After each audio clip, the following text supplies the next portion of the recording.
Hey, everyone listening. Thanks for tuning in today. We just wanted to jump on here really quickly. And we realized that sometimes we have these little chats between the two of us, me and my husband, Pierre. Hey. Sometimes they're like before bed or they're at lunch with some friends. And they're not really full episode topics. Right. But they are still really good convos. So we decided to mix it up a little bit, and we're going to give you some of these little mini chats, hot topic combos. They're going to be shorter, but we're just going to spit them at you, make you think some things, and hopefully we all grow from them and still find gems. Yeah, I think you will find gems. Actually, right now we're talking about something in our house. We're getting ready to go to bed, but we decided to just record real quick and let you guys in on what we're talking about right now. Yesterday, we went to go get breakfast, and a friend calls Danilee, and she's going through a lot of different things. She's dealing with some stuff. It was like anxiety stuff that she was dealing with a lot. You know, kind of emotionally and mentally. And Danilee goes quick into just coach mode and starts really lifting up her friend. She starts talking life into this girl's situation, starts encouraging her, giving her tips and things to step through and really how to go forward. And I was very impressed. Like, babe, I was really impressed by you to see how you were able to coach your friend through and lift her up. You poured out. You poured out. And then I realized that's what a good friend does. Yeah. But here's the crazy thing is when you got off that phone, the first thing I said to you was, that felt good, didn't it? Just pouring out. And then I asked you, I said, who's pouring back into you like that? That's been the conversation in our house the last 24 hours. That I think a lot of us have an imbalance when it comes to our circle and into our environment. Some of us are filled with so much encouragement where we pour it out into other people, but no one is pouring it back into us. I know for me as a director, as a pastor, as a coach, I deal with that a lot. Sometimes I find myself being so empty, right? I'm so empty because I poured everything that I had. And I asked Danilee for this last hour from that whole time she got off that phone. I said, who's pushing you? Who's your pusher? Who's pushing you? Had a hard time answering that question with anyone except for you. And I'm just going to be honest with you. I don't think you receive from me that well anymore. Maybe it's a familiarity thing. It could be. And it's just you're my husband. I know that's a different, like, because it's such a complicated relationship, I think that that's always something different with marriages. Like, whether it's working with your spouse, like, I think there's extra layers to that. So I think that plays a part in it. But it is interesting and challenging to think like who's ahead of me or who's encouraging me that way. But I will say later on that day, I did get a phone call from a friend, and I've been friends with her for 4 or 5 years now. And she did a little bit of that for me. Like, she did do the same to me of, you know, encouraging me, pushing me. And I was really thankful for that. So there is some, but I do think that the majority of my friends are not ahead of me. The majority of my friends are not that pusher and encourager. And I just think that's what's holding you back. Honestly, I think that's what's holding you back. And that's what holds a lot of people back. A lot of us are surrounded with cheerleaders. We have so many people cheering us on, but we don't have coaches.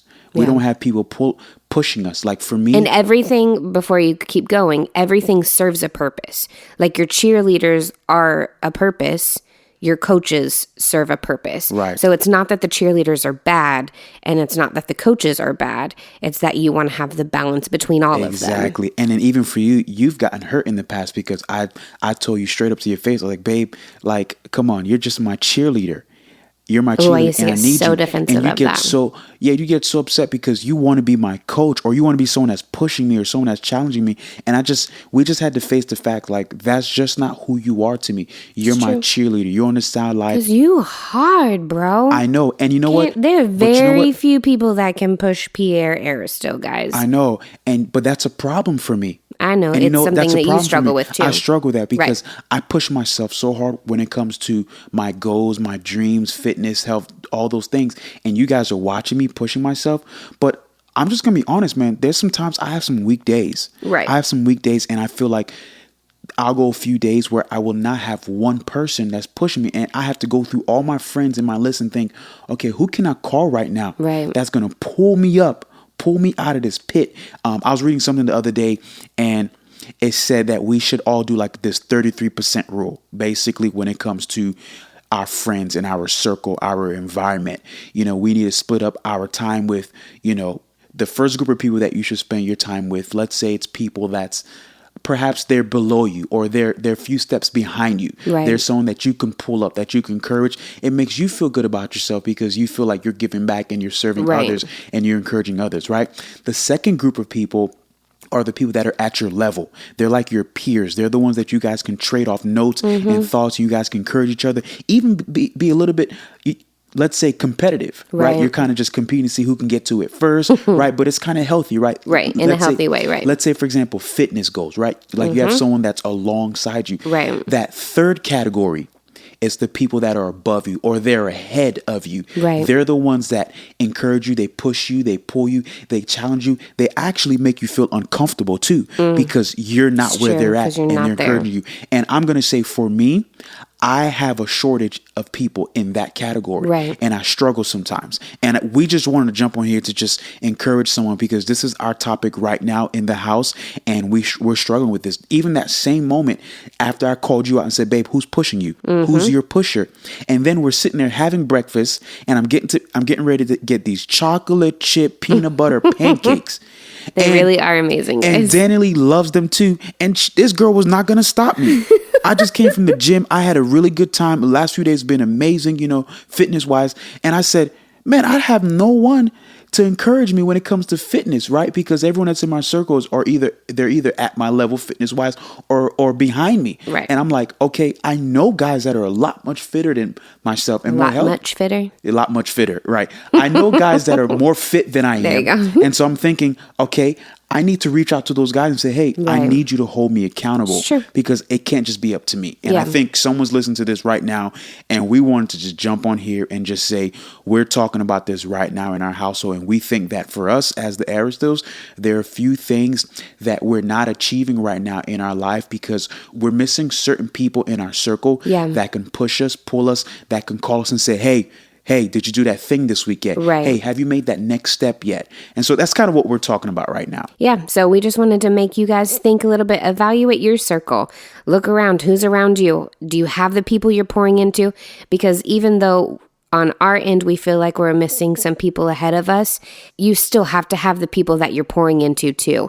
You reap what you sow, and you better be sowing into someone if you want someone to sow into you. So make sure that you have those people that you are taking time out of your day, that you're pushing them, you're encouraging them, you're letting them know you can do this. Hey, have you thought about this?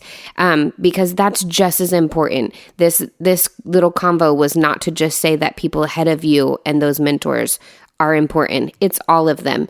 Make sure you have peers that are running alongside of you in that race of life, that they can help you and encourage you as well and be that little good, healthy competition. So they're all important. It's the balance. So look at your circle and check it out and see what are you missing in your circle, and where do you need to reevaluate some of those friends, some of those relationships, and time with them.